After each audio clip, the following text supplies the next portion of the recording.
ആയിട്ടല്ല 2-3 വീഡിയോ ആയിട്ടാണ് ഞാൻ എൻ്റെ ഇൻസ്റ്റാഗ്രാമിൽ പോസ്റ്റ് ചെയ്യുന്നത്. രാവിലെ ഒരു 5:30 ഞങ്ങൾ അവിടെ എത്തി. അവിടെ ചെന്ന് പ്രഭാത കർമ്മങ്ങളൊക്കെ കഴിഞ്ഞ് ഞങ്ങൾ കൊട്ടിയൂർ അമ്പലത്തിലേക്ക് പോവുകയാണ്.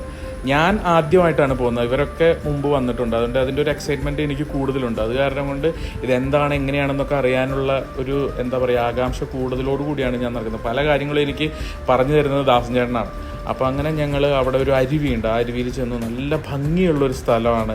എന്തൊരു ഭംഗിയാണെന്നറിയോ കാണാൻ. അതുപോലെ അവിടെ ചെന്ന് നല്ല തണുത്ത വെള്ളത്തിൽ ഇതുപോലെ മുങ്ങിയൊക്കെ കുളിച്ച് ഏറിനൊടുത്താണ് അമ്പലത്തിലേക്ക് പോകേണ്ടത്. ഞങ്ങളവിടെ ചെന്ന് കുറച്ച് വിഷ്വൽസൊക്കെ എടുത്തു. ഞാൻ വിഷ്വൽ എടുക്കുന്നത് കണ്ടപ്പോൾ പ്രശാന്ത് വെറുതെ എൻ്റെ കൂടെ കയറുന്നതാണ്. വളരെയധികം പ്രത്യേകതകളുള്ള ഒരു ക്ഷേത്രമാണ് കൊട്ടിയൂർ അമ്പലം. വൈശാഖ മഹോത്സവവും അത് തൊഴുന്നതും അതിൻ്റെ ഐതിഹ്യ കഥകളുമെല്ലാം അടുത്ത വീഡിയോയിൽ പറയാം. വീഡിയോ കാണുന്നവർ എന്നെ ഫോളോ ചെയ്യാത്തവരുണ്ടെങ്കിൽ ഫോളോ ചെയ്യണം. എൻ്റെ ഈ വീഡിയോയെ പറ്റിയുള്ള അഭിപ്രായങ്ങൾ കമൻറ്റ് ചെയ്യണം. അപ്പോൾ എല്ലാവർക്കും ബൈ.